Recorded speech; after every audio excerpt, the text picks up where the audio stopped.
구독자, 청취자 여러분 안녕하세요. 벌써 쌀쌀하네요. 한가하게 인사드리겠습니다. 당신이 장애를 이해하고 싶을 때 만나고 싶은 사람들, 한국장애인개발원과 함께하는 유튜브 팟캐스트 당장 만나의 진행자 신홍윤입니다. 네, 저도 함께 인사드리도록 하겠습니다. 저는 이현학인데요. 홍윤씨. 네.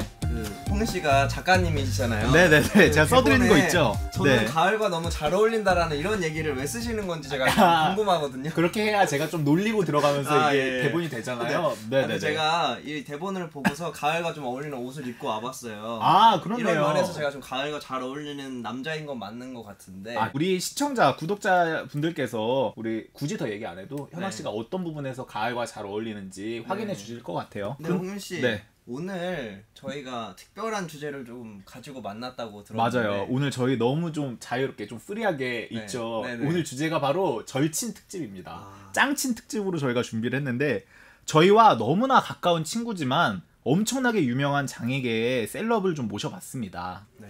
특히 오늘 초대 손님은 또 저랑 매우 오래된 지인이신데 가족이잖아요, 거의 뭐 네. 가족과도 식구. 진배 없는 분인데 네. 어떻게 방송이 진행될지 저도 무척 궁금하고요. 그러게요. 약간 걱정도 되네요. 엄청나게 유명하고 독보적인 셀럽인데 저희 둘과 가깝다는, 친하다는 이유로 12번째야 돼서야 오늘에서야 모셨습니다. 그런 분과 함께 오늘 특수학교와 시각장애, 그리고 장애인 방송활동과 장애인식 개선 강의활동에 대해서 이야기를 나눠보겠습니다. 이렇게 주제를 전반적으로 보니까 네. 제가 할 얘기가 더 많은 주제이기도 한데 오늘 거의 이현학 주인공이라고 봐도 돼요. 내용은. 제가 그 네. 터져나오는 말들을 어떻게 잘 참아야 될지 좀 네. 고민하면서 오늘의 방송 기대하는 마음으로 한번 시작해 보도록 하겠습니다. 잠시만 기다려주세요.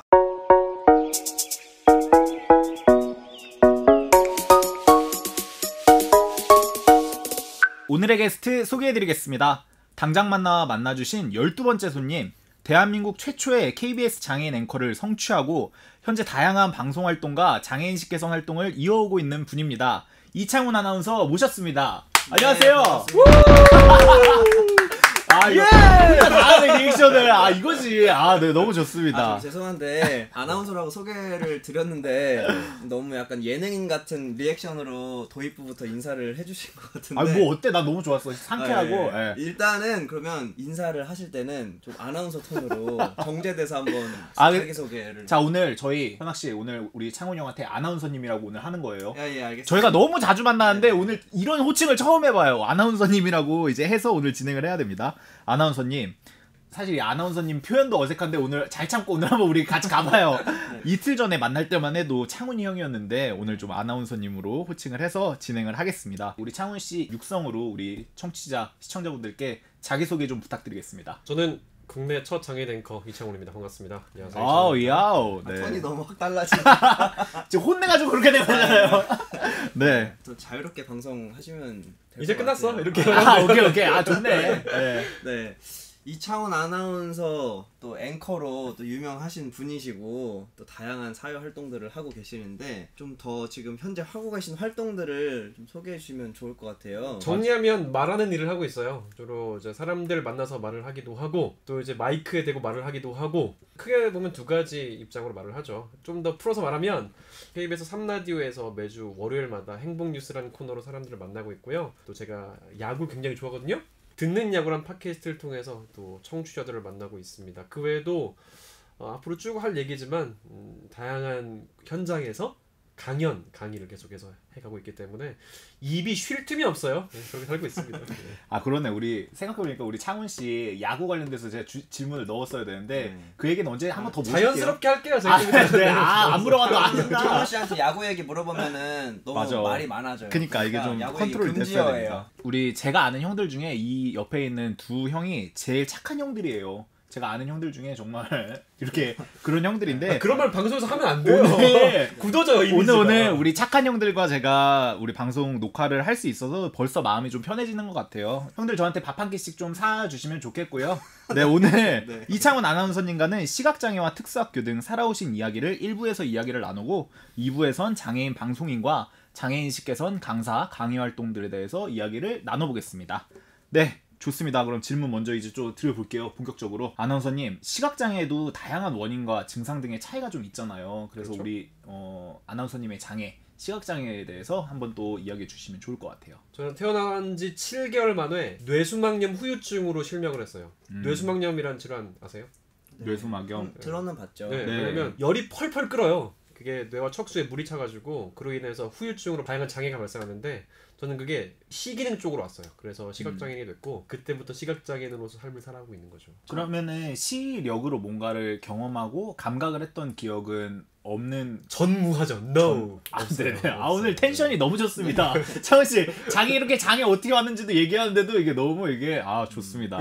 그거 나중에 얘기하겠지만 장애를 제가 실질적으로 내 장애인이라는 기억이 없기 때문에 그럴 수도 있어요. 네. 그러네. 근데 80년대 생이시잖아요. 근데 제가 이 말씀을 왜 드리냐면 그때만 해도 장애를 가지고 자녀가 태어나면은 장애는 병이라고 생각을 주변에서 많이 하니까 그쵸. 반드시 나아야 된다라는 인식이 그쵸. 많았거든요. 그래서 맞아요. 창훈 씨도 그때 당시에 네. 병이라고 생각해서 많은 그 치료를 위한 다양한 경험들을 하셨잖아요. 그 경험치 많죠. 우선 다양한 종교를 섭렵했다. 이런 얘기가 될 것 같은데 제가 경상남도 진주거든요. 고향이.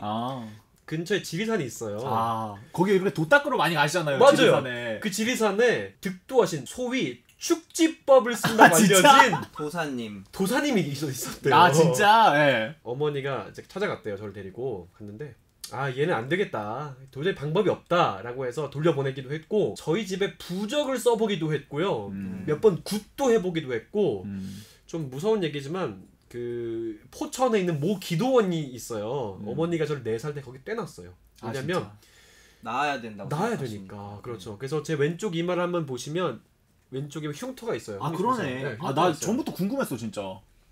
그게 그 곳이 어떤 곳이냐면 삶의 끝을 부여잡고 있는 분들이 마지막으로 찾는 곳이에요. 그래서 그 원장이라고 하는 분이 도구를 가져와가지고 제 이마를 여기를 사정없이 그어내려서 생긴 흉터예요. 그만큼 정말 안 가본 곳이 없어요. 진짜. 그 원장이라는 사람은 왜 그렇게 무슨 효과를 기대하고 이마를 그렇게 한 거예요? 자기 돈 벌려고 한 거겠죠 결국. 그러니까 그렇게 하면 낫겠다는 생각을 그 유명세를 활용해서 돈을 버는 거지. 그러니까 약간 80년대 장애를 바라보는 패러다임이 그랬던 것 같아요. 그러네. 산 증인입니다. 네. 거의 무슨 고려시대나 이쯤에서나 할 법한 일들이 네. 그랬었네요. 그래서 오늘 창훈 씨의 삶을 이렇게 엿보면서 장애를 바라보는 패러다임이 또 어떻게 달라졌는지도 맞아. 발견할 수 있지 않을까라는 생각이 드는데 저 되게 재밌었던 게 두 분이 우리 셋이 자주 만나요. 셋이 자주 만나는데 현학 씨도 우리 현학이 형도 창훈 씨, 우리 창훈 아나운서님한테 궁금한 게 막 있고 이런 게 그러니까 그쵸. 둘의 여러분 시각장애가 약간 다릅니다. 그러므로 해서 창훈 형의 장애에 대해서 물어보는 게 전 되게 좀 인상적이었거든요. 네. 그걸 좀 물어볼 거 있으면 좀 물어봐 주세요. 많은 비장애인 분들도 궁금해하시는 부분 중에 하나인데 네. 제가 약간 사물을 구별할 수 있는 정도의 시력을 아직 가지고 있거든요. 그러니까 한 반면에 1m 이상. 네. 네. 창원 씨는 전맹 시각장애인이어서 꿈을 꿀 때 어떻게 꿈을 꾸는지 되게 궁금해하시는 비장애인 분들도 있고 저 그렇죠. 역시도 그런 부분이 평소에 맞아. 궁금했었어요. 아니 우리 왜냐면은 꿈이라고 하면 우리가 보통 눈을 감고 있지만 다 시각적 이미지로 우리가 다 구현이 많이 된단 말이에요, 창훈 씨. 네. 제 꿈은요 일단 들려요 소리가. 네. 꿈에서 다양한 소리가 들립니다. 아 그리고 뭔가 만져져요. 만져진다. 네. 어떤 사물이나 대상이 만져져요. 세 번째 맡아져요. 냄새가. 네. 정말요? 네. 맡아지고 만져지고 들리고 이래서 누가 자꾸 쫓아오는 그런 느낌 뒤에서 툭탁툭탁 쫓아오는 꼴을 많이 꿨어요. 소리가 막 이렇게 계속 그렇죠. 나는. 두 번째로 또 음악이 들려요. 그 음악을 되게 공포스러운 음악이 들려가지고 제가 막 도망가는 그런 막 빠밤 이런 거 있잖아요. 조스 음악 나오면서 휙휙휙 이런 음악 있잖아요. 도망가는 그런 꿈도 꾸고 훅 떨어지는 꿈도 꾸고 그러니까 몸이 실제로 느껴지는 그런 꿈들을 많이 꿨죠. 그렇게 주로 근데 도망을 많이 치시네요. 그래서 키가 좀 컸죠. 요렇게 여기가 요렇게 되네. 키 크는 건요 떨어지는 꿈이거든요. 도망가서 떨어지죠 마지막에는. 그래요? 그렇죠. 네. 그렇군. 살 곳이 없기 때문에. 네, 오케이 인정. 이거 되게 좀 인상적일 것 같아요. 이 꿈 얘기가. 그러니까 오디오 꿈이다. 그렇죠. 네. VR, 그죠, VR, 4D. 예, 그렇지, 이렇게 그렇지, VR 체험이 그렇죠. 가능하다. 약 버추얼 리얼리티 좀 가능했다. 얘기를 해주셨고요. 버추얼 자, 리얼리티로 또 풀어서 말씀해 주시네요. 꿈에서 더 나아가서 우리 시각장애인 분들이 세상을 어떻게 감각하시는지 좀 이런 것도 좀 오신 김에 네. 전맹으로 처음 와주신 거니까 이게 보통 시각에 대부분 의존을 해서 감각을 많이 좀 한다고 하는 편이잖아요, 세상에서. 그렇죠. 이게 훨씬 많다고 하잖아요. 맞아. 좀뭐첫 인상이나 이런 거 결정할 때 시각적인 이미지로 많이 구현이 된다고 하는데 그렇죠. 이게 여행을 예로 들어서 좀 말씀을 드려보면 어떨까 싶어요, 창원 씨. 이게 네. 사람들 대부분 여행 다니면 막 눈으로 구경을 하고 사진 찍느라 바쁜데 그렇죠. 우리 아나운서님은 네. 어떻게 여행을 하시는지, 좀 여행을 좋아하시는지, 가시면 어떤 식으로 여행지를 느끼고 즐기시는지 우리 시청자분들에게 전해주시면 좋을 것 같아요. 제주도를 여러 번 갔어요. 근데 학교에서 갔던 여행은 주로 이제 뭔가를 계속 돌아다니는 여행이잖아요. 버스에 네. 내려서 뭐 확인하고 찍었다. 발도장 찍는 그런 여행이었어요. 눈도장, 발도장 뭐 이렇게 많이 얘기하죠. 그런데 도장을 찍었는데 내가 느낌은 똑같아. 내가 서울 발바닥을 밟던 아니면 그러니까. 제주에 있는 그렇죠. 길을 밟던 똑같은 거예요. 네. 그래서 별다른 느낌이 없었어요. 네, 그 어딜 가든 마찬가지예요. 중국을 가든 제주를 가든 마찬가지였는데 제가 느꼈을 때 그 현지에 있는 음식을 먹을 때 가장 중요한 엄청 또 미식가 아닙니까? 아니요. 우리가 대식가입니다. 표현이 정확히, 잘못했다. 예. 네, 많이 먹죠 우리 창훈이 형. 네. 그래서 먹으면서 예를 들어서 제주도 가면 고기국수를 먹잖아요. 역시 제주도는 고기국수를 먹어야 돼. 그리고 국수를 먹으면서 이런 느낌. 그러니까 또 그 음식점에서 이야기하는 점원들의 어떤 말투, 어투, 여기 서울이 아니구나 라는 걸 느끼는 거죠. 또 하나는 옆에 있는 사람들이 막 자기 하고 싶은 이야기, 그리고 내게 들려주고 싶은 이야기들을 막 이제 얘기해 줄 때 내가 여기가 여행지구나 라는 느낌들을 확실히 알 수 있는 것 같아요. 그러니까 옆에 있는 사람들이 하는 이야기 플러스 맡아지는 공기 플러스 내 입으로 들어가는 음식, 이런 것들이 훨씬 더 많은 느낌들을 주고 있어요. 근데 아쉬운 건 체험할 수 있는 공간들은 많이 부족한 것 같아요. 아직 한국에서 여행지들은. 맞아. 맡아지고 느껴지는 것들은 많은데, 예를 들어서 전 부러웠던 여행이, 얼마 전에 시각장애 동생들이 미국에 여행을 갔어요. 라스베가스를 갔다 왔대요. 네. 근데 사격을 했다는 거예요. 너무 부러운 거예요. 그런 탁 이 어깨 반동, 이 느낌이 너무 궁금해서 나중에 하고 싶은데, 그런 것들을 체험할 수 있는 여행지들이 좀 많아졌으면 좋겠다. 그런 것들에 있어서 내가 차별받지 않는 여행지들이 많아졌으면 좋겠다라는 생각들이 많이 들었죠. 우리 현학 씨는 어떠세요? 또 시각장애인으로서 여행이? 저도 먹는 거 주로 좋아하고, 네. 그리고 저는 수다스러운 사람이랑 여행 가는 거 좋아합니다. 오케이. 셋이 한번 가죠. 말 많은 사람들이 홍민 씨 바로 옆에 있었네. 참네. 네. 저희 카메라 하나 들고 이렇게 가면은 좋을 것 같아요. 한번. 설명을 잘해주시는 분이 가면은 똑같은 장소인데도 풍경이 더 아름답게 기억되고, 창훈 씨가 발바닥 여행, 약간 새로운 패러다임을 주신 것 같은데, 발바닥 여행에서 벗어나야 된다라는 그런 느낌을 주셨는데, 이런 거에서도 볼 수 있듯이 비장애인 분들은 사실 보는 여행 이 주를 이루는데, 창훈 씨는 발바닥으로 느끼는 여행은 의미가 없다, 우리에게 그런 말씀 주셨는데, 그래서 세상을 느끼는 방식 자체가 다르잖아요. 다르죠. 시각장애인들은. 전맹들은 특히요. 그래서 어린 시절 창훈 씨 성장해오면서도 성장하는 방식, 그리고 세상을 배웠던 방식 자체가 달랐던 것 같은데, 뭐 가령 글을 배우거나 뭐 세상 문화를 배우거나 이런 부분들에 있어서 비장애인들과는 나는 이런 부분에 있어서 조금 다른 성장 과정을 겪었어. 맞아. 나는 세상을 이렇게 기억하고 이렇게 살아가라는 그런 다른 이야기들이 좀 있는지도. 제가 이제 7살 때까지는 경상남도 진주에 있었어요. 전 제가 장애인이란 생각을 해본 적이 없어요. 그때까지는. 일단 왜냐면 약간 집성촌 느낌이 있어가지고 서로 좀 아껴주는 느낌이 있었고, 예를 들어서 아이고 그런 일도 있었대요. 저희 어머니한테 아이고 저 병 났는데 갖다 버려라 이런 얘기를 하더라도 부모님이나 어떤 주위 사람들은 저한테 그런 얘기가 들어오지 않도록 쉴드를 잘 쳐주셨던 것 같아요. 내부적으로. 그래서 동네 친구들하고 자전거 뒷자리에 타기도 하고 오토바이를 타기도 하고 가끔 뛰다 넘어지기도 하고, 뭐 저는 이제 막 예를 들어 가스불에 한번 손을 대보기도 하고, 의뢰 겪는 거구나. 시도하면 겪는 거구나 난 느껴가지고, 저는 제가 장애라는 생각을 해본 적이 없었는데, 서울에서 이제 부모님과 분리되면서 저는 제가 안 보인다, 내가 장애인이다라는 경험보다 언어가 달라진다, 음식 문화가 달라진다, 그 다음에 내가 집에 못 간다, 이런 부분들 때문에 힘든 경험들이 시작된 것 같아요. 분리됐다라는 거는 이제 그때 당시에 특수학교에 맞아요. 진학을 하신 거죠. 네. 아. 일단 서울이라는 곳에 오니까 안녕 이러더라고 애들이요. 그래서 너 어디서 왔어? 내 진주에서 왔다 가 이럴 때 깔깔 웃더라고요. 아 그런 거. 그러니까 저는 어떤 장애의 다름이 아니라 이게 말투의 다름 때문에 친구들이 많이 놀림을 좀 받았던 것 같아요. 처음에 왔을 때. 오히려. 네. 그리고 음식 있잖아요. 경상도에서는 순대를 주로 이제 막창이나 된장에 찍어 먹거든요. 아 낯설다. 소금이 아니고. 네. 그런 음식 문화의 다름이 저를 또 혼란스럽게 했어요. 그러니까 장애로 인한 어려움과 힘듦이 아니라 문화의 낯설음에 대한, 그리고 그게 내가 장애라는 것을 나중에 알았던 부분들이 조금 더 나를 힘들게 하고 좀 뭐라 그럴까 울게 만들었던 경험이 아닌가 싶어요. 비슷한 맥락으로 저도 제가 시각장애인이라는 거를 특수학교에 입학을 해서 느꼈거든요. 그렇죠. 그럴 거예요. 되게 이상한 경험이거든요. 저는 그러니까 비장애인들이랑 있을 때는 내가 시각장애인이라는 의식을 하지 않고 사는데 오히려 특수학교에 시각장애인들끼리 모아놓으니까 내가 저 친구들 같은 시각장애인이구나를 느끼게 되면서 생기는 뭔가 그 이질감이 되게 기분이 묘해요. 그러니까 분리가 되면서 스스로의 정체성을 알아간다라고 하는 것도 좀 제한되고 배제된다는 경험들이 추가되는 것 같아요. 맞아. 우리가 뭐 통합교육이나 이렇게 했으면은 안 느껴도 됐을 게 오히려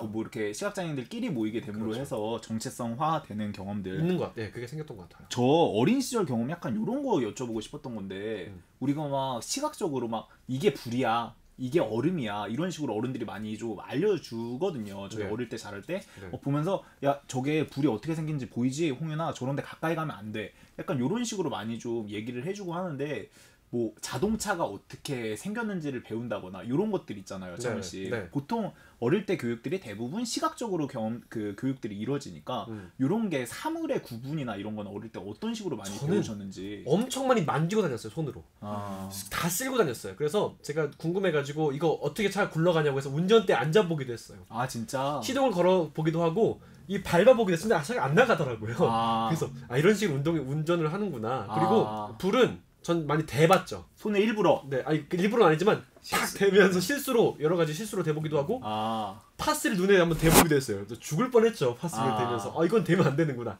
실체적인 체험과 경험을 통해서 저의 몸에 체화된 게 진짜 많은 것 같아요. 일부러도 대보고 실수로도 대보고 해보면서.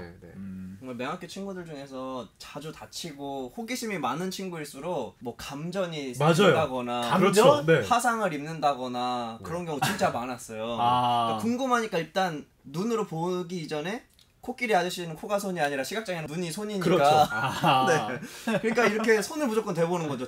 전자제품인데도 그렇죠. 이렇게 만져서 전기가 오르거나 이 느껴보는 거죠. 뜨거운 거, 저 뜨거운 거 만지면 안 된다는데 왜 안 돼? 눈으로 보면 막 불이 보이니까 위협적이지만 만져보고 아는 그런 경험들을 하게 되는 거죠. 맞아요. 그래서 몸이 성한 데가 없었어요, 사실. 그렇죠. 두 분 이렇게 보시면 우리 현학 씨는 소민이 되게 섬섬옥수고 창훈 씨는 약간 굳은 살도 있고. 섬섬옥수 아니에요? 죄송합니다. 약간 이렇게 많이 고생 안 한 손인데 나도 손으로 많이 해왔다. 약간 이런 얘기들 해주셨고. 네, 이제 맹학교에 입학을 하셔서 그런 다른 문화 안에서 학습을 하셨고, 그렇죠, 맞아요. 성장을 고등학교 3학년까지 맹학교 안에서 하셨잖아요. 약간 지겹긴 하지만 그래서 와 그럼 몇 년이야 이게? 12년? 전 12년이요. 12년. 와 12년은 한 학교에 계셨던 거죠? 한 학교에 똑같은 친구들과 똑같은 시간들을 보냈죠. 청취자 여러분, 이게 왜 그러냐면 특수학교 같은 경우는 초중고가 이렇게 나뉘어 있는 데가 별로 없이 한 이렇게 학교 건물이 아예 하나인 곳도 많아요. 그래서 그 안에서 다 12년을 보내게 되는 경우들이 많은데 우리 창훈 씨가 약간 그랬다. 비장애 학생들만 다니는 학교가 아니라 통합교육이 아니라 맹학교 학생들, 시각장애 학생들만 모아놓은 그 학교만의 특유의 문화나 재미있는 에피소드가 혹시 있었는지. 굉장히 다양합니다. 학교 일단 어떤 분위기가 냐면 일단 저희가 기숙사가 있어가지고 들어가면 기타를 치면서 노래하는 친구들이 있어요. 기숙사 방에서. 어린 시절부터? 네, 막 선배들한테 배우는 선배들 있었고, 또 한쪽 방에서는 좌익수 뒤로, 좌익수 뒤로. 또 야구 얘기 또 나왔네. 그러니까 이게 안 물어봐도 막 하네 이거 그냥. 이렇게 야구 중계를 보면서 막 박수치는 형들이 있었고, 한쪽 뒤에서는 이렇게 라디오를 틀어놓고 라디오를 감상하는 사람들이 있었고, 옥상에서는 탱탱 하면서 진짜 야구를 하는 사람들이 있었고. 진짜. 네, 그래서 복도를 뛰어다니면서 뭐 기차 소리를 내면서 달리는 사람도 있었고, 정말 가지각색의 소리들이 난무하는 곳이 소리가 난무. 기숙사입니다. 제가 재미있는 기억이 예전에 그 야인시대라는 드라마가 정말 선풍적이었잖아요. 고등학생 때. 그때 그게 고등학생 때예요? 네, 오케이. 비장애 학생들은 이렇게 딱 결투하는 자세를 잡으면서 막 이렇게 그런 모션을 취하잖아요. 근데 맹학교 풍경은 되게 색다른 게 어떻게 결투를 하냐면 뭐 김두한 일로 와라 그러면서 막 퍽퍽퍽 이렇게 막 몸을 치면서 자기 몸을. 그래서 막 헛헛 이러면서 막 소리를 내는 거예요. 아 너무 귀엽다. 네, 이게 맹학교의 노는 문화의 어떤 단적인 예의거든요. 아 진짜. 우선 제일 많이 하는 게 지하철 흉내부터 시작합니다. 네. 뭐야 그건 또. 왜냐면 지하철 많이 되게 타는 걸 좋아하기 때문에 이번 역은 무슨 역 그리고 아 뭐, 그걸 그냥. 네 따란딴딴딴 따라란 따라란 이걸 하고요 뭐 이런 식으로 소리를 내면서 그 소리가 정말 누가 다 똑같은지 막 경연대회식으로 하기도 아 하고요. 진짜. 이런 소리에 대한 민감성이 있기 때문에 많이 흉내를 내죠. 이렇게 노는 게 그러니까 비장애 학생들이랑 있으면은 다른 놀이도 좀 하겠는데 시각장애 학생들을 모아놓으니까 청각으로 할 수 있는 놀이만 하는 거예요. 아. 그러니까 야인시대 놀이나 지하철 놀이를 하게 되는 그런 에피소드가 생기는 거죠. 많죠. 재밌다. 훨씬 많죠. 소리로 논다. 그렇네요. 창훈 씨 요즘 분리교육 우리가 계속 얘기하고 있지만 분리교육에 대한 문제의식이 사회적으로 좀 커져 나가고 있잖아요. 뭐 이를테면 그렇죠. 네. 특수학교가 아니라 일반 학교에서 함께 교과과정을 보내야 한다는 지적이라던가 네. 뭐 우리나라 청소년들이 자라오면서 장애인 친구들을 만나질 못하니까 그렇죠. 장애 감수성이 좀 엉망이 되고 있다. 약간 이런 지적들이 있는데 두 분은 특수학교를 경험해 보셨으니까 이런 지적들 좀 어떻게 들리세요? 특수학교를 점차 좀 줄여나가는 게 좀 옳은 거로 생각이 될까요? 근데 되게 또 재밌는 컬처랄까요? 약간 이런 게 있는 것 같은데. 문화들이 만들어져 있어요. 시각장애 계 안에는 나름대로 문화들이 있어서 그 학교를 중심으로 네, 학교를 중심으로 한 문화들이 선후배적으로 만들어져 있긴 한데 이게 이제 사회 통합적인 관점에서는 굉장히 조금 왜곡돼 있는 부분들이 많아요. 그 문화들이. 그래서 또 왜곡됐다고 하면 또 어떤 분들은 왜곡된 게 아니라 우리만의 독창적인 문화인데 네. 이렇게 말할 수도 있겠지만 아무래도 갭이 있다 보니까 이렇게 말씀을 드리는 거고요. 저는 대학교를 오면서 확실히 내가 통합교육을 했으면 어땠을까라는 아쉬움들이 들었던 적들이 있어요. 제가 이제 대학교가 2004학번이거든요. 대학교에서 애들이 옆에서 야, 너 도토리가 있냐? 뭐 이러는 거예요. 아 싸이월드? 네. 참 추억의 이름이죠. 네. 저는 그 당시에 도토리가 뭔지 진짜 몰랐어요. 그래서 그 산에서 막 당시에. 주워오고 그죠? 근데 물어보면 되게 멍한 거예요. 네. 그래서 검색을 해서 알았어요. 도토리가 싸이월드에서 되게 중요한 아이템이구나. 재화, 네. 그러니까 그런 것들을 똑같은 시대를 살아가는 동시대 사람들인데 나는 모르고 얘들은 아는 것들이 너무 충격이었던 거예요. 그러니까 이들과 좀 더 같이 고등학교, 중학교 때 같이 생활했으면 이런 문화들이 좀 더 활발하게 교류됐고 나도 일찍부터 버디버디를 하거나 그러지 않았을까. 거기 MSN을 버디버디도 안 하면서 했구나. SNS 그러니까 그런 걸 안 해. 시각장애인들이 따로 사용하는 온라인 커뮤니티가 따로 있기 때문에 아 진짜 뭘 많이 있었어요? 폐쇄적인 부분들이 많아요. 그러니까 넓은 마을이라던가 넓은 아이플라는 마을? 시각장애인들만이 전용 쓰는 커뮤니티가 있어요. 진짜? 그런 그거 아직도 있어요? 넓은 마을? 아직도 있어요. 아 진짜요? 지금은 그래도 페이스북도 있고 좀 다양한 그쵸. 플랫폼 많아졌기 때문에 괜찮지만 그런 생각이 들었어요. 내가 이런 학교 생활을 하면서 이런 부분들이 여기서 나타나는구나, 문제점들이. 그런 생각들을 훨씬 많이 했던 공간이고, 그러면서 제가 말씀드리고 싶은 것도 뭐냐면 제 생각은 어쨌든 시각장애인을 이제 예를 들어서 말을 하자면 어쨌든 점자 교육과 일상생활 훈련들이 필요하잖아요. 그런 교육들은 좀 유치부나 초등부 때 1, 2, 3학년 때 좀 받고 4학년 때부터는 좀 통합교육 형태로 가야 되지 않느냐 생각합니다. 네. 그런 지적도 네. 들어볼 수 있었습니다. 요즘에 장애인식 개선과 관련해서 제가 고민을 좀 많이 하다 보니까 네. 그냥 을에 사용했던 단어인데 그러니까 저와 창원 씨는 특수학교를 졸업했다라고 네. 얘기하면 그러면 특수학교가 아닌 곳을 뭐라고 지칭해야 할까? 흔히들 일반 일반 학교라는 학교로 얘기를 하죠. 저희도 이전에 했잖아요. 일반 네. 학교라는 얘기를. 근데 일반 학교라는 단어를 쓰는 게 맞나라는 생각이 들면서 그럼 무슨 단어로 대체해야 되지? 근데 제가 뭐 비장애인들이 다니는 학교 이것도 아니고 그러게. 특수학교가 아닌 곳 이렇게 말하면 또 그냥 의뢰 약간 돌아가는 느낌이고 그래서 어떤 단어를 사용해야 될까라는 그런 고민이 있었는데 이거는 홍현 씨, 창훈 씨 두 분께도 다 좀 궁금한 부분인데 우리가 일반 학교라는 말 대신 뭘 쓸 수 있을까? 그러게요. 이게 일반 학교라는 용어가 지금 생각해보니까 네. 장애인 반대말이 정상인이다. 약간 이런 식으로 가르치는 거랑 그렇죠. 비슷한 느낌인 것 같아요. 이게 법이 생긴 게 1970년대라고 알고 있어요. 왜냐하면 특수교육 기본법이 아무래도 이제 전문가 집단에서 만든 법이잖아요. 특수교육 그쵸. 전문가들이 만든 법이기 때문에 특수교육이라 이름이 붙었을 텐데 장애학교, 비장애학교라든지 아니면 통합학교라든지 이렇게 하면 안 될까요? 근데 또 비장애 학교라고 하기엔 네. 장애인도 통합반이 있는 경우에는 그렇죠. 또 장애를 가진 친구들도 다니니까 통합학교. 통합학교. 네. 통합학교라는 통합학교? 단어 참 이거 좀 고민되는 부분이 같이 학교라든지. 같이 학교? 네. 네. 우리말로? 홍윤 씨는 어떤 이런 느낌으로. 대체할 만한 단어 떠오르는 거 있으세요? 저는 약간 딱히 없으신 거죠? 없으면 없다고 해. 참네.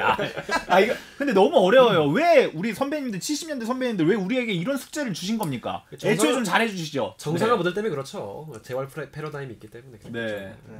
그래서 이거는 우리의 숙제로 제가 가지고 가야 되지 않을까. 저희 네. 3명 모두 장애인식 개선 관련된 교육 활동을 계속 하고 있으니까 일반 학교라는 단어 대체할 수 있는 그 단어를 아마 네. 댓글 달아주지 않을까요, 여러분들이? 듣는 분들. 네, 우리 시청해 주시는 분들도 이거 좀 네. 고민을 해주시면 장애인 좋을 것 개발원에서도 같습니다. 또 고민을 같이 또 하고 그러니까요. 계실 테니까 그럼요. 우리 네, 또 국가기관과 언젠가, 함께 하고 네, 있으니까 찾게 되지 않을까라는 생각이 들면서 좋습니다. 네. 자, 또 또 다음 질문 해주세요. 들어가겠습니다. 네. 우리 시각장애 학교의 특징 중에 하나가 안마 아닙니까? 그렇죠. 네. 이게 대부분의 졸업생들이 안마 자격증을 받고 좀 졸업을 하고 있는 걸로 알고 있는데 네. 이게 시각장애 학생들이 안마를 배우고 졸업하는 게 좀 어떻게 생각하시는지 좀 여쭤보고 싶어요. 이게 생존권을 위해서 꼭 필요한 과정이라고 할 수도 있고 또 반대로 변화하는 시류에 맞춰서 그 시간에 다른 교과 과정을 해야 한다고 할 수도 있을 것 같은데 이게 괜찮으시면 좀 이렇게 여쭤보고 싶습니다. 이미 선택권이 좀 생기고 있더라고요. 네. 제가 나온 학교에서는 고등학교 과정이 전면 대학 진학을 위한 학급으로 바뀌고 있어요. 아, 그래서医療 전문 과정을 가거나 가지 않으면 모든 학생들 고등학교에서는 이제 안마를 가르치지 않아요. 네. 저희가 학교 다닐 때는 아예 안마 과정 외에는 많이 없었어요. 그렇죠. 없었죠. 아예 네. 대학 진학 과정에 없었던. 네. 그러다가 이제 여러 이제 사항들이 바뀌다 보니까 특히 2006년을 기점으로 많이 바뀌었죠. 두 분 막 졸업하실 때네요. 네 맞아요. 아 졸업, 진짜 한참 뒤구나. 2, 3년 죄송합니다. 뒤니까 이 아재들. 네. 네네네. 제 생각에는 그래도 이 안마라는 게 시각장애인에게서 굉장히 스스로의 감각을 활용할 수 있는 직업인 부분이기 때문에 저는 이거를 좀 살려 나가시는 방안 좀 가지고 있어야 될 것 같아요. 전통이란 부분도 있고 또는 이걸 정말 잘할 사람들이 있기 때문에 이런 부분 말씀을 드리면서 제가 근데 이런 얘기를 하는 이유는 네. 저는 이제 수업을 들으면서 진학을 준비하는 사람이었는데 선생님들 은연중의 의식 자체가 안마를 할 거냐 대학을 할 거냐 은연중에 안마를 하는 사람들을 조금 무시하는 경향이 살짝 있었다. 아 진짜. 그런 것들이 좀 눈에 보여요. 저는 대학을 가긴 하지만 꼭 그럴 필요가 있을까? 대학에 가는 게 학교에 뭔가 좋은 나름대로 학교 대학 몇 명 갔다라는 우리 그 뭐라고 표현하면 좋을까요? 뭐 잘됐다 뭐 이렇게 우리 학교 대단하지 이렇게 이런 프레임으로 갈 수 있지만 그것만이 다일까라는 생각들을 좀 많이 했거든요. 저는 그게 조금 지금 생각해보면 참 안타까웠던 부분 중에 하나예요. 왜냐하면 안마를 하고 자신의 기술로 자신의 기능으로 삶을 영위한다는 건 굉장히 중요한 하나의 자부심이 될 수 있거든요. 그런 부분들을 놓치는 경향들 그런 부분들을 약간은 터부시하는 부분들이 조금은 있었다. 그래서 그 부분이 조금 좀 제 입장에서는 대학을 진학하는 학생 입장에서는 조금 더 꾹꾹 그래 했었나 이런 생각이 드는 지점이에요. 창훈 씨 이게 우리가 한 걸음 더 나아가서 네. 이 안마라는 직종이랄까요? 네. 이 기술을 이제 원래 시각장애인들 많이 해서 직업화할 수 있었는데 이런 걸 이제 비장애인들도 할 수 있게 좀 이렇게 뭐랄까요? 시각장애인들 전문화 이걸 좀 벗어나게 해야 된다 막 이런 지적들이나 그렇죠. 이런 거 있잖아요. 위헌 소송들이 많이 맞아요. 있었죠. 네. 이게 좀 어려우실 수 있는데 안마는 우리나라에서 법적으로 시각장애인들이 할 수 있는 네. 그 직종이었는데 이런 지적들에 대해서 좀 어떻게 생각하세요? 지금은 어쨌든 시각장애인의 생존권이 달려있는 직업은 맞아요. 아직까지. 네, 아직까지 확실합니다. 대기업에서 다양한 이제 시각장애인을 고용할 때는 헬스키퍼가 좋지 또는 경로당에서 노인분들을 안마하는 분들은 시각장애인 안마사가 있어야지 아직 그런 인식들이 오랫동안 계속해서 축적돼 있고 누적돼 있기 때문에 근데 제가 봤을 땐 이런 생존권을 넘어서서 비시각장애인의 직업 선택의 자유를 침해하지 않으려면 국가나 다양한 기관들이 시각장애인에게 있어서 다양한 직업을 찾을 수 있도록 탐색하는 방향들을 먼저 준비를 해야 돼요. 아 그러네. 그게 없이는 생존권을 뭐 이 부분은 생존권 놓을 수 없는 부분이 하나 있다고 보여요. 다른 거에 선택의 가짓수가 있지도 않은데 이 안마권까지 이게 그냥 뺏어가 버리면 네, 그런 부분들이 있어요. 네. 저희는 고등학교 때 영어 수업은 일주일에 2시간인데 안마 관련 수업은 10몇 시간을 배운 사람들이 학교를 졸업하고 지금 저희 나이대가 됐는데 갑자기 안마업을 할 수 없게끔 비장애인과 경쟁하게끔 법이 바뀐다 그렇죠. 라고 하면은 나라에서 정책적으로 그런 교육을 시켰는데 이제 나라에서 너네만 하는 거 그거 반칙이야 하지 마라고 하면은 삶이 그 고등학교 과정 중학교 과정 전체가 약간 송두리째 흔들리게 되는 거죠. 뿐만 아니라 그러네. 이걸 배운 분들이 가정을 이룬 분도 어떻게 할 거예요? 그러면? 그러네. 그래서 빈곤의 사각지대가 되는 거예요. 그러면요. 준비가 철저하게 이루어진 다음에 직업 선택을 할 수 있는 그런 배경 아래서 이런 부분들이 논의돼야 되지 않을까라는 생각을 저도 이게 해보네요. 지금 저희 프로그램을 듣기 전에는 안마를 시각장애인만 하는 건 또 잘못된 거 아니야? 역차별이야? 역차별 아닌가? 이렇게 생각하시는 분들 많으셨을 텐데요. 이제 이런 논의들을 통해서 약간 시각장애인들의 생존권이 먼저 우선해서 보전돼야 되는 측면이 있구나 이렇게 좀 생각을 해주시면 좋을 것 같습니다. 예스. 네. 이제 저는 또 궁금한 게 제가 학교 다닐 때 창원 씨가 이전에 언급을 해주셨지만 저는 안마도 하기 싫고 대학도 가기 싫었거든요. 뭐 하고 싶으셨어요? 이게 되게 그냥 내가 하고 싶은 걸 좀 찾고 싶은데 더 그냥 나는 안마 아니면 대학이네 이런 맞아요. 고민 때문에 너무 좀 선택지가. 힘들었었는데 지금 와서도 많은 맹학교 다니는 친구들이 고민을 여전히 하고 있더라고요. 나는 안마 해야 되나 진짜? 대학 가야 되나 공무원 돼야 되나 이런 고민들을 여전히 하고 있는데 네. 교육이 어떻게 달라지면 우리 시각장애 학생들 이런 음. 특수학교에 특히 다니는 학생들이 조금 다른 고민들을 할 수 있을까 창원 씨 생각하시기에. 어려운 얘기예요 사실은. 왜냐면 저는 이제 교육 전문가가 아니기 때문에 네. 제 생각을 좀 말씀드리면 제가 생각할 때는 시각장애인 전맹들은 말하고 듣고 글을 쓰는 교육들을 많이 좀 시켰으면 좋겠어요. 시각장애인에게 있어서 입은 굉장히 중요한 부분이고 말을 굉장히 좋아하고 잘하기도 하고 잘하려고 노력하기도 하는데 그런 교육들이 선행이 되면 다양한 직업군으로 갈 수 있는 활로가 많이 생길 것 같아요. 그러니까 우리 스스로가 내 생각을 표현하고 내 생각을 글로 적고 내 생각을 말로 하는 그런 교육들이 충분히 필요하다. 전 그러기 위해서는 이건 좀 더 이제 넓은 경영이지만 자신의 생각을 나름대로 도식화하는 작업들, 논리적 사고를 할 수 있는 그런 뭐 수학이라든지 아니면은 그림으로 표현할 수 있는 그런 작업들이 좀 많이 필요하지 않느냐. 기존의 그 교육을 넘어서는 그런 교육의 패러다임의 전환이 좀 필요한 것 같아요. 우리가 잘 활용할 수 있는 건 전 입이거든요. 입. 그런 입의 활용, 자신의 표현을 적절하게 또 누군가에게 대상에 맞춰서 어떻게 할 수 있는지 교육들이 조금 더 많아졌으면 좋겠다. 그러면 뭐 저처럼 아나운서로서의 활동을 할 수 있는 사람들이 많아질 수 있을 거고, 나는 사회 운동가로서의 활동을 하고 싶은 사람들은 정치 쪽으로 갈 수 있을 거고, 그런 다양한 영역들을 열어주는 것이 좀 교육의 방향성이 아닐까? 그런 생각이 근데 들었습니다. 맹학교 안에만 있으면 우물안 개구리 중에서도 작은 우물안 개구리가 되는 경향이 좀 있어서 아까 창훈 씨 대학교 진학했을 때 얘기했지만 대학교 가면은 다 외국인들 같은 느낌이 있거든요. 비장애 학생들이. 그렇죠. 진짜 나랑 다른 세계의 말들을 계속 하는 거죠. 한국어라는 공통된 언어를 쓰는데 너무 다른 문화권의 얘기만 하니까 우리는 이렇게 몸 두드리면서 야인시대 놀이를 했는데 그 친구들은 다른 걸 하고 있는 거죠. 미니미 뭐 얘기를 맞아. 하고 있고 뭐 이런 식의 저 보드 게임도 대학교 가서 처음 가봤어요. 보드 게임. 진짜 네. 그런 문화들이 너무 다르고 정말 그래서 특수학교가 계속해서 지금처럼 현행 제도대로 유지돼야 하는가에 대한 고민도 저는 가끔 해요. 이렇게 맹학교 친구들 만날 때마다 그렇죠. 좋으면서 나쁜 이 제도를 어떻게 해야 할까 고민도 너무 많이 하게 되는. 정보의 차단이 너무 심한 것 같아요. 전 개인적으로. 그러니까 누군가가 넣어준 정보만을 계속 읽고 보고 듣고 하게 되거든요. 어쨌든 12년간. 네. 그러다 보니까 다양한 정보들이 왔을 때 이거 내가 어떻게 판단해야 하지, 분석해야 하지, 물어봐야지, 이걸 잘 몰라요. 그런 것들이 정말 커뮤니케이션 교육이 정말 많이 필요한 것 같아요. 저는 또 일반 학교를 12년 동안 다녔잖아요. 저는 내내 장애인이었는데 네. 제 경험담도 좀 생각을 해보면 저는 오히려 학교에 장애 학생들이 너무 없어서 불편할 때가 많이 있었던 것 같아요. 다르다. 모든 애들이 다 처음 보는 장애인이 저였던 거죠. 그러니까 애들에게 다 제가 늘 가장 좀 신기한 존재가 되고 그럼 좀 저에 대해서 계속 좀 설명을 해줘야 되고 좀 이런 과정들이 좀 계속 좀 피곤함? 그래갖고 이런 게 어느 때는 너무 스트레스 받아서 되게 좀 날카로웠던 적도 있어요. 학창 시절에. 제가 막 이렇게 둥글둥글하게 많이 좀 살아왔던 편이지만 되게 좀 그런 날카로운 시절도 좀 까칠까칠? 있었거든요. 예. 이런 게 되게 좀 내가 언제까지 이렇게 설명하면서 살아야 되나 이런 그런 생각들을 하게 됐던 경험들도 있고 이래서 되게 좀 아까 우리 창우 씨 말씀해 주신 대로 적절히 이게 좀 섞여서 좀 저학년 때는 특수교육들을 좀 받을 수 있게 유도가 많이 되고 고학년이 돼서는 서로 좀 융합이 돼서 함께 교육받을 수 있게 좀 안내가 되면 좀 좋을 것 같다는 생각이 적절한 게 되게 중요한 것 같아요. 어렵지만. 맞아요. 네. 아, 그래서 우리가 벌써 좀 얘기가 시각장애와 특수학교 관련된 얘기로 다양하게 좀 이견을 네. 아 너무 좋았어요 오늘 생각보다. 그래요? 아 근데 끝난 게 아니에요. 지금 반에서 반 했어요. 반.